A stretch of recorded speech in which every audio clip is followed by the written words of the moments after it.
ഒരു full week കഴിഞ്ഞ് നാളെ സൺഡേ ആണ്. നന്നായിട്ട് കിടന്നുറങ്ങണം. അമ്മേ നാളെ രാവിലെ എന്നെ വിളിച്ചേക്കല് കേട്ടോ എന്ന് പറയുന്ന ഒരു കാലം എനിക്കും ഉണ്ടായിരുന്നു.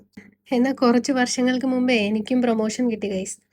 ഇന്ന് സൺഡേ ആണ്. ഒരു rest and reset day. 1 week full ജോലി ചെയ്ത ക്ഷീണം മാറ്റണമെന്ന് മനസ്സിൽ ആഗ്രഹമുണ്ടെങ്കിലും അത് മനസ്സിൽ തന്നെ വെച്ച് ഓരോ വീക്കെൻഡും പ്രൊഡക്റ്റീവ് ആക്കാറുണ്ട് ഞാൻ. നിങ്ങളും അങ്ങനെ തന്നെയല്ലേ?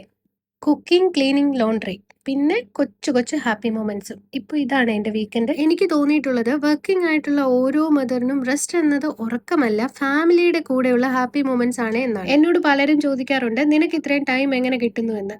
ഈ നിമിഷത്തിൽ എനിക്ക് നിങ്ങളോട് പറയാനുള്ളത്, കിട്ടുന്നതല്ല ഗൈസ്, ഞാൻ കണ്ടെത്തുന്നതാണ്. ഈ തിരക്കുകളുടെയൊക്കെ ഇടയിലും നിങ്ങൾ നിങ്ങൾക്കായിട്ട് കുറച്ച് സമയം കണ്ടെത്തണേ. ഒന്ന് ചിന്തിച്ചു നോക്കിയേ, നിങ്ങൾ എങ്ങനെ കണ്ടെത്താറുണ്ടോ? അല്ലെങ്കിൽ പിന്നെ കുറച്ച് കഴിഞ്ഞിട്ട് അതുപോലും ചിന്തിക്കാനുള്ള സമയം നമുക്കുണ്ടായി എന്ന് വരില്ല. ഞാൻ പലപ്പോഴും ചിന്തിക്കാറുണ്ട്, ഇവിടെ എത്ര പെട്ടെന്നാണ് സമയം പോകുന്നതെന്ന്. ദേ പോയി ദാ വന്നു എന്ന് പറയുന്ന പോലെ മൺഡേ ആകും.